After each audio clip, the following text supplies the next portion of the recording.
रात के करीबन 7 बज रहे थे। प्रेमी प्रेमिका अखिल और हसीना हलीम सेंटर जाते हैं चिकन हलीम खाने के लिए। स्वादिष्ट है ना अखिल? बहुत अच्छा है हसीना। तुम रात में गांव जा रहे हो ना, फिर 2 दिनों के बाद आओगे? आ जाऊंगा हसीना। मैं जाके भैया भाभी को इस बारे में बताऊंगा। कहूंगा कि माँ पिताजी को वो समझाए। उन्हें कहकर जल्दी वापस आ जाओ, वहाँ पे ज्यादा दिन मत रुको। हसीना, तुम्हारे बिना मैं वहाँ रह सकता हूँ क्या? मैं जाऊंगा, भैया भाभी को इस बारे में बताऊंगा और वहाँ से जल्दी लौट आऊंगा। इस तरह हलीम खाते हुए वो दोनों प्यार भरी बातें कर रहे होते हैं। फिर उसके अगले दिन शाम के वक्त खेत किनारे पेड़ के नीचे अखिल इंतजार कर रहा होता है। वहाँ खेत का काम खत्म करके रमेश और भाभी अनामिका उस पेड़ के नीचे आते हैं। अरे भाई, क्या हो गया? घर नहीं जाके तुमने यहाँ पेड़ के नीचे बुलाया? क्या बात है अखिल बाबू, तुम्हें कुछ कहना है क्या जो भैया भाभी को यहाँ बुलाए? हाँ भाभी, आप और भैया तो समझ गए ना कि आखिर में मैं क्या कहना चाहता हूँ। आप लोग ये बात माँ पिताजी को समझाएंगे और उन्हें तैयार करेंगे। वो तो मैं समझ गया हूँ। उसका नाम क्या है? क्या करती है वो? उसके माता पिता क्या करते हैं? अजी, अखिल बाबू कुछ और कहना चाहते हैं और आप कुछ और कह रहे हैं। पहले उससे पूरी बात तो सुन लीजिए। भैया सही कह रहे भाभी। एक मुस्लिम लड़की काम करती है मेरे साथ और मुझे उससे प्यार हो गया है। अखिल की बातें सुन के रमेश और अनामिका आश्चर्य होकर एक दूसरे को देखने लगते हैं। फिर अखिल कहने लगता है, वो मुसलमान हो सकती है पर इसमें घबराने की कोई बात नहीं है भैया। वो बहुत अच्छे इंसान है। वो सबसे मिलजुल जाती है। उसके मन में बहुत इंसानियत है और एक बात मैं कह सकता हूँ कि आज मैं जिंदा हूँ बस उसी के लिए। ये सुनकर रमेश बहुत घबरा जाता है। तुम्हें क्या हो गया था भाई? भैया, एक दिन मैं ऑफिस के लिए बहुत लेट हो गया था तो बहुत स्पीड से बाइक से जाने के दौरान मैं स्किड करके गिर जाता हूँ और उसी के साथ मैं बेहोश हो गया। ठीक उसी वक्त ये मुस्लिम लड़की मुझे देखी, उठाकर अस्पताल लेकर गई, मेरी सेवा की, तब जाके मैं फिर से ठीक हो पाया। ये कहने के दौरान उसकी आंखें नम हो जाती है। इतना सब कुछ हुआ, तुम्हें बताना चाहिए था ना हमें। हमारे रहते हुए भी तुम अस्पताल में अनाथ जैसा पड़े हुए थे। अगर मैं आप लोगों को बताता तो आप लोग सब परेशान हो जाते, शांति से नहीं रह पाते। माँ को अगर पता चलता तो अस्पताल का फर्क भी नहीं करती और वहीं पे चीख चीख के रोने लगती। वो ठीक है भाई, पर तुम जिंदा हो यही हमारे लिए बहुत है। मुझे वो अस्पताल लेकर गई, उसने मुझे खून दिया, फिर तो वो मेरे लिए देवी हो गई। क्या उसे प्यार करके मैंने गलत किया भैया? बिल्कुल नहीं मेरे भाई। अगर ऐसी बात है तो माँ पिताजी को भी राजी करवाइए। इस बात को लेकर परेशान मत हो अखिल बाबू, मैं माँ पिताजी से खुद बात करूंगी। चलो अभी घर चलो, अंधेरा होने वाला है। वो कह ही रही थी तब तक फोन बज उठता है। अखिल देखता है हसीना कॉलिंग। भैया, अब वो आपसे बात करना चाहती है, आप करेंगे क्या? मैं क्या बात करूं उससे? अखिल बाबू मुझे दो, मैं हसीना से बात करती हूँ। अखिल का फोन लेकर फिर अनामिका बात करने लगती है। हेलो हसीना, कैसी हो तुम? मैं अच्छी हूँ दीदी, आप अनामिका है ना? हाँ हाँ, मैं अनामिका ही बोल रही हूँ। अखिल बाबू बता रहे थे उन्हें आपसे प्यार है। हमें तो कोई एतराज नहीं, पर माँ पिताजी इस बात के लिए क्या मानेंगे दीदी? अब जब तुमने मुझे दीदी कहकर बुलाया है, अगर नहीं मानेंगे तो मैं उनसे इसका तलाक करा दूंगी। अरे दीदी, इस तरह अनामिका और हसीना बातचीत करते हुए हंसने लगती है। अपना ध्यान रखना बहन, अखिल बाबू कल लौट आएंगे। इतना कहकर फोन रख देती है अनामिका। अखिल बाबू, हसीना की बातें सुन के मुझे समझ में आ रहा है वो आपसे कितना प्यार करती है और हमारे परिवार में आने के लिए वो कितना ज्यादा इंतजार की हुई है। और दूसरी बात यह भाभी, उसके हाल ही में माता पिता गुजर गए। वो हॉस्टल में रहती है और हॉस्टल में रहकर वो मेरे ऑफिस में नौकरी करती है। हसीना से कहना अखिल बाबू, ये अनामिका दीदी है। ये सुनकर अखिल बहुत खुश हो जाता है। उसके बाद वो तीनों चलते हुए अपने घर वापस जाते हैं। अगले दिन सुबह जब छोटा बेटा शहर वापस लौटने लगता है, माँ शारदा की आंखें भीग जाती है। 2 दिन भी नहीं हुए तुम्हारे आए और तुम वापस लौट जा रहे हो। क्या तुम 2 दिन यहाँ नहीं रह सकते? मैं फिर से रमजान के वक्त आऊंगा माँ, तब रह कर जाऊंगा। तुम रमजान के वक्त आओगे? मतलब उस वक्त छुट्टियां है क्या? हाँ रहेगी पिताजी। 2 दिन की भी छुट्टी मिल जाए तो बेटा यहाँ आकर रह जाना। मैं जरूर आऊंगा माँ। ठीक है भैया भाभी, मैं चलता हूँ। आप लोग माँ पिताजी से बात करके मुझे बताइएगा। ठीक है मेरे भाई। अखिल बाबू अपना ध्यान रखिएगा। फिर अखिल वहाँ से चला जाता है। अजी चलिए तो हम मंदिर से आते हैं। मंदिर? मंदिर क्यों जा रही है माँ जी? हाँ माँ, अभी मंदिर क्यों? हाँ बेटा, छोटे की नौकरी लग गई, अब उसकी शादी होगी। उसके सर पे चावल रख के आशीर्वाद करेंगे, तब जाके हमारी जिम्मेदारी पूरी होगी। फिर बाद में हम हरे रामा हरे कृष्णा करके जीवन गुजारा कर लेंगे। वो बात नहीं है माँ जी। जाओ जाके मुर्गियों को दाना दो। वो बात नहीं है माँ, एक बार सुन तो लो अनामिका क्या कहना चाहती है। हाँ शारदा, सुन लो बहू क्या कहना चाहती है। शारदा अपने पति के बात को नकार नहीं पाई। बताओ बहू, तुम्हारे मन में क्या है, क्या कहना चाहती हो? अखिल बाबू को बिना बताए हुए उनके लिए रिश्ता देखना मेरे ख्याल से ठीक नहीं होगा माँ जी। हाँ माँ, अनामिका जो कह रही है मुझे भी सही लग रहा है। छोटा शहर में नौकरी करता है, पता नहीं अभी वो शादी के लिए तैयार है कि भी नहीं। भाई के लिए रिश्ता देखकर किसी को वादा कर देना भी सही नहीं होगा। बाद में इस बात के लिए हमें भुगतना पड़ सकता है। हाँ बेटा, इस बारे में तो मैंने सोचा ही नहीं। कुछ ही दिनों में तो रमजान आने वाला है। कुछ ही दिनों की बात है, देख लेते हैं। जब वो छुट्टियों में घर आएगा तो उससे पूछ के फिर रिश्ता तय कर देंगे। अब जब सब आप लोग एक हो गए हैं तो मैं क्या कहूँ, फिर देख लेते हैं। ये सुनकर अनामिका और रमेश थोड़ी सी राहत की सांसें लेते हैं। वहाँ से शारदा बाहर निकल आती है और मुर्गियों को दाना देने लगती है। मुर्गियों को दाना खाते देख उसे बड़ा अच्छा लग रहा था। इसी तरह दिन निकल रहे थे। एक दिन अखिल हसीना को साथ लेकर घर आता है। दोनों को साथ देखकर शारदा आश्चर्य हो जाती है, फिर गुस्से से कहने लगती है, छोटा बेटा ये सब क्या है? अखिल बाबू, तुमसे ऐसी उम्मीद नहीं थी। माँ, पिताजी, भैया भाभी ने क्या इस बारे में आप लोगों से कुछ भी बात नहीं की है? भैया ने बताया कि आप लोगों ने मंजूरी दे दी है, इसीलिए मैं हसीना को अपने साथ यहाँ पे लेकर आया। छोटे, तुम चिंता मत करो, अभी तक हमने माँ पिताजी को इस बारे में कुछ भी नहीं कहा। हम चाहते थे कि वो खुद अपनी आंखों से हसीना को देखे। हाँ अखिल बाबू, माँ जी, पिताजी, अखिल बाबू जो भी कहेंगे ध्यान से सुनिए, उसके बाद कुछ कहिएगा। अगर लगता है कि अखिल बाबू ने कुछ गलत की है तो हसीना वापस चली जाएगी। इस तरह कहने के बाद रमेश अपने माता पिता को शांति से घर पे बैठाता है। माँ, शहर में काम कर रहा हमारा छोटा भाई को एक दिन एक्सीडेंट हो जाता है। हसीना आगे बढ़ के आती है, उसे अस्पताल लेकर जाती है। परवाह ना करते हुए वो अपना खून देती है, भाई की जान बचाती है। इन दोनों को एक बार देखिए तो क्या ये अच्छे दंपति नहीं बन सकते? इस तरह कहने पे शारदा अखिल और हसीना को देखने लगती है। रमेश के बातों के मुताबिक वो दोनों बड़े अच्छे दंपति की तरह दिख रहे थे। माँ जी, आप हमेशा एक बात कहती है, याद है आपको? जिससे जिसकी शादी होगी ईश्वर वो पहले से ही लिख कर भेजे हैं। तो आप ये क्यों नहीं मान लेती कि अखिल की किस्मत हसीना के साथ ही लिखी हुई है? माँ, अनामिका के इस तरह से कहने पर हसीना शारदा प्रसाद के पास आकर उनके पैर छू के आशीर्वाद लेती है। माँ जी, मुझे ना मत कहिएगा, मैं अखिल के बिना नहीं जी सकती। मुझे बहू के रूप में स्वीकार लीजिए। मैं घर का सारा काम काज, खाना पकाना कर दूंगी, आप लोगों का ख्याल भी रखूंगी। माँ जी, मुझे जितना पता है इससे बेहतर लड़की अखिल बाबू के लिए आप लोगों को नहीं मिलेगी।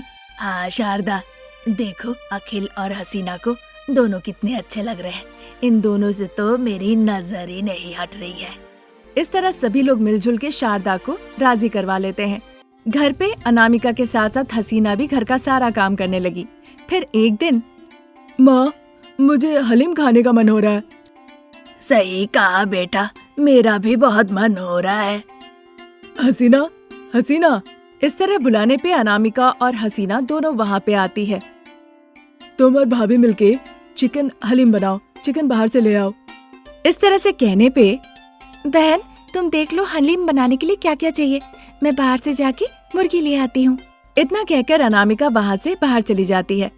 हसीना चूल्हे के पास जाके बैठती है। अनामिका मुर्गियों को पकड़ के ले आती है।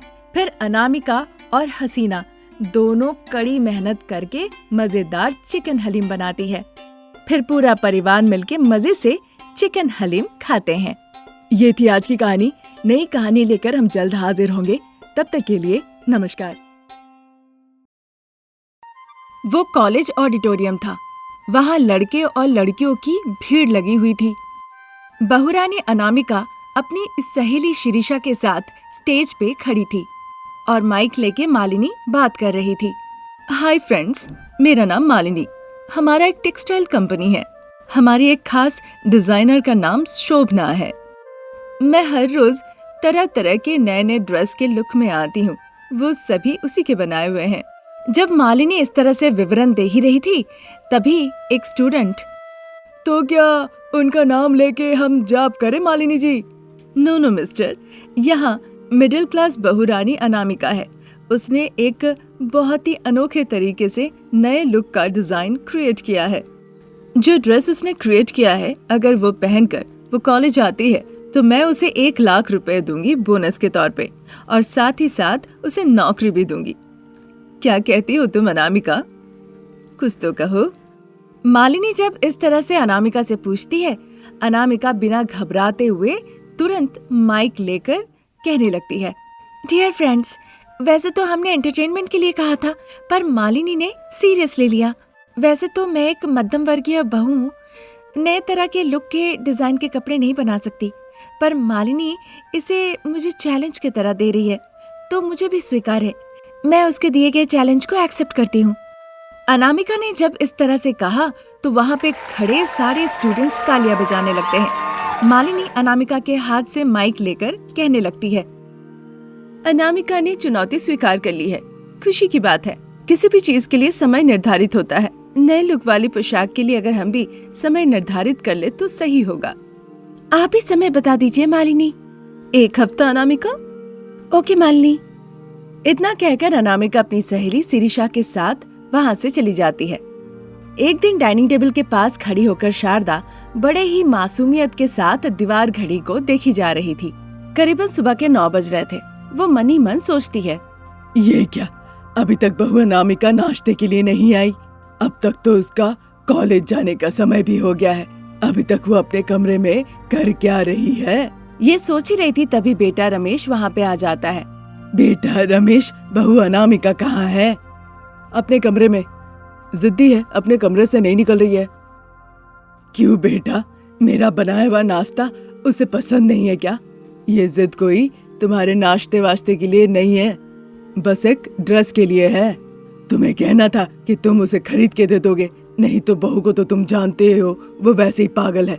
उसका गुस्सा भी कम नहीं होने वाला। इसमें मुझे कोई नुकसान नहीं है माँ। मुझे नाश्ता दे दो, मुझे ऑफिस जाना है, नहीं तो मैं लेट हो जाऊंगा और वहाँ जाकर फिर मुझे डांट सुननी पड़ेगी। कहकर वो डाइनिंग टेबल पे जाके बैठ जाता है। माँ, मुझे नाश्ता दे दो, ऑफिस निकलना है। तब तक वहाँ पे प्रसाद आ जाते हैं। वो अपनी पत्नी और बेटे रमेश को देखते हैं, पर उन्हें अपनी बहू अनामिका आसपास नजर नहीं आती। बेटा रमेश, बहू अनामिका कहाँ है? अपने कमरे में पिताजी, उसे भूख नहीं लगी है। फिर तो हमें भी भूख नहीं लगनी चाहिए बेटा। पिताजी, आप अनामिका को हर बात पे सर पे चढ़ा रहे हैं। अगर ऐसा ही चलता रहा तो वो हर बात पे गुस्सा करेगी। जो चाहिए उसे सब मिलता रहेगा और इस तरह उसकी मन मर्जी चलती रहेगी। शारदा, बहू को यहाँ ले आओ, हम सब मिलके नाश्ता करेंगे। इस तरह कहने पे शारदा अनामिका को लेने उसके कमरे में जाती है। उधर कॉलेज प्रांगण में एक जगह मालिनी और कविता दोनों अनामिका के बारे में चर्चा कर रही होती है। जिसने ना कभी पहनी और ना कभी देखी नए लुक वाली ड्रेस, वो क्या करेगी? देख लेना, वो अब तो कॉलेज आना ही छोड़ देगी। अगर वो नहीं आती है तो उसके लिए ही अच्छा रहेगा। कोई मजाक नहीं उड़ाएगा, नहीं तो सब उसका मजाक उड़ाएंगे, फिर जाके उसे एक कमरे में चुपचाप बैठना पड़ेगा। वैसे भी अनामिका को आपसे अहंकार भरी बातें नहीं करनी चाहिए थी। अब बाजार में जब भी कोई नया ड्रेस आता है तो आप वो पहन लेती है। अब अनामिका क्या करेगी? हर बार नया नया ड्रेस बनाती रहेगी क्या, जो कि संभव ही नहीं है। अब छोड़ो, उसके बारे में हमें क्या चर्चा करनी। अगर उसे कॉलेज आना ही होता तो अब तक वो आ जाती, और जब नहीं आई है इसका मतलब अनामिका शर्त हार गई है। चलो अब हम कैंटीन जाके सेलिब्रेट करते हैं। इतना कहकर मालिनी और कविता एक साथ कैंटीन की तरफ जाने लगती हैं। उधर अपने बेडरूम के खिड़की के पास अनामिका दुखी होकर खड़ी थी। तभी शारदा आती है। क्या हो गया बहू, तुमने कहा नाश्ता नहीं करोगी, तुम्हें भूख नहीं है? नहीं माँ जी, मुझे सच में भूख नहीं है। मैंने आपके बेटे को सब कुछ कहकर भेजा, उन्होंने आपको नहीं बताया? बेटे को जितना बताना था बताया, पर तुम बताओ आखिर में हुआ क्या है, क्या माजरा है? मुझे भूख नहीं है माँ जी। ऐसा क्या? बेटा कुछ ड्रेस के बारे में कह रहा था। हाँ माँ जी, मेरे कॉलेज में एक लड़की है, उसका नाम मालिनी है। उसका खुद का टेक्सटाइल का बिजनेस है। साथ ही उसके पास शोभना नाम की एक महिला है जो नए नए कपड़ों को डिजाइन करती है। अब मुझे चैलेंज दिया गया है कि एक हफ्ते के अंदर एक नया डिजाइनर ड्रेस बना कर देना है। मैं कैसे बनाऊं बताइए? तुमने ये बात मुझे बता दी है ना, ठीक है, चलो पहले नाश्ता कर लो, उसके बाद हम कुछ करेंगे। उधर तुम्हारे पति और मेरे पति हमारा इंतजार कर रहे हैं। आप वादा कर रही है माँ जी कि आप मुझे ड्रेस बना देंगी? आपको जीत हासिल करनी ही होगी। मैं जरूर बना दूंगी बहू। ये सुनकर अनामिका के मन को शांति मिलती है। फिर वो शारदा के साथ नाश्ता करने के लिए डाइनिंग टेबल पे आती है। ससुर जी, पति, सासू माँ सभी के साथ बैठकर वो नाश्ता करती है। अगले दिन शारदा पद्मा, जो कि सिलाई सिखाती थी, उसके पास जाती है। क्या शारदा जी, पहले तो कभी नहीं आई, आज हमारे यहाँ कैसे? पद्मा, तुम्हें सिलाई मशीन में सिलाई करना सिखाना होगा। सिलाई मशीन में? आप कौन सा सिलाई सीखना चाहती हैं? अब क्या कहूँ पद्मा, मुझे बहू के लिए करना होगा। उसके लिए मुझे एक स्पेशल ड्रेस सिलाई करनी होगी। नहीं करूँगी तो पता नहीं मुझ पर बॉम्ब फेंक देगी। अच्छा, तो बहू के लिए आप सिलाई करना चाहती है? ठीक है चाची, मैं सिखा दूंगी। फिर पद्मा शारदा को सिलाई मशीन में सिलाई करना सिखाती है।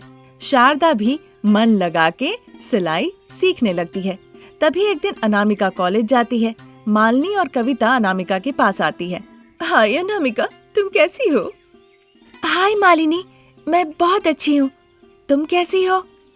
मैं तुमसे भी अच्छी हूँ। वैसे निर्धारित किए हुए दिन करीब आ रहे हैं, याद है ना? हाँ मालिनी, 1,00,000 रुपए के चेक के साथ तैयार रहना, मैं ही जीतूंगी। दिन में सपने देखना छोड़ दो अनामिका। जब दिया बुझ जाता है ना, तो उसकी जली हुई बत्ती ही बच जाती है। एंड मुझे तुम्हारे बारे में पता है। वो तो सच है मालिनी, बिना जाने कैसे होगा बताओ? अनुभव होना भी तो जरूरी है।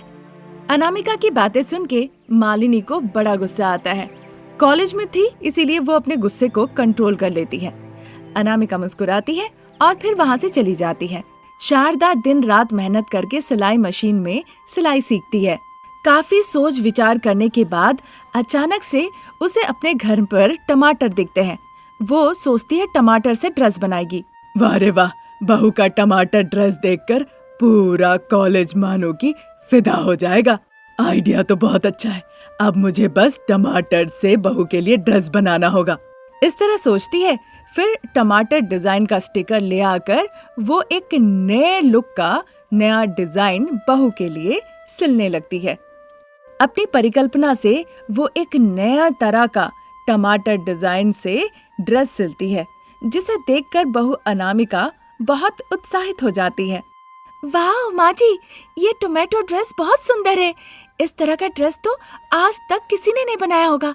इस तरह वो तारीफ करती है। फिर वो कॉलेज चली जाती है। वो ड्रेस पहन के कॉलेज जाने पे उसके सारे कॉलेज वाले उसकी बहुत तारीफ करते हैं। मालिनी और कविता तो उसकी ड्रेस देखकर शॉक रह जाती है। ये क्या कविता, क्या हम सच देख रहे हैं? सही देख रहे हैं, अनामिका ने टोमेटो ड्रेस पहना है। सच कह रही हूँ, आज तक तो ऐसा ड्रेस किसी ने नहीं पहना। अब तो तुम्हें अनामिका को 1,00,000 रुपए देने ही पड़ेंगे। उसकी बातें सुनकर कविता गुस्से से अनामिका के तरफ देखने लगती है। कंग्रेचुलेशंस अनामिका, इस नए डिफरेंट लुक के ड्रेस के लिए तुम विजेता होती हो, इसलिए तुम्हें 1,00,000 रुपए का चेक दिया जाएगा। इस तरह मालिनी अनामिका की बहुत तारीफ करती है और फिर 1,00,000 रुपए का चेक उसे पुरस्कार में देती है। मालिनी के चेक देने पर कविता भी आकर कांग्रेचुलेशंस कहती है। सासू माँ के बनाए हुए बिल्कुल डिफरेंट लुक वाला टोमेटो ड्रेस पहनकर अनामिका 1 लाख रुपए का चेक जीतकर घर ले जाती है और खुशी से वो सासू माँ से कहती है, माँ जी आप महान हैं, आप मेरे लिए आज जीत हासिल की है। आज आपने बस मेरे लिए सिलाई मशीन सीखी और उसके बाद मेरे लिए ये ड्रेस बनाई। ये पैसे आप रखिए, इन पैसों से आप एक नया सिलाई मशीन खरीदिए और फिर नए नए तरह के डिजाइनर कपड़े बनाइए और नया दुकान खोलिए। अनामिका के इस तरह से कहने पर शारदा को भी अनामिका की ये तरकीब बहुत अच्छी लगती है। फिर अनामिका के दिए हुए पैसों से वो एक नया सिलाई मशीन खरीदती है। जिस तरह शारदा ने नई तरकीब के साथ अनामिका के लिए टमाटर ड्रेस बनाया था, उसी तरह नई नई तरकीबें सोचकर वो नए नए तरह के ड्रेसेस सिलाई मशीन से सीने लगती है। ये थी आज की कहानी। नई कहानी लेकर हम बहुत जल्द हाजिर होंगे। नमस्कार।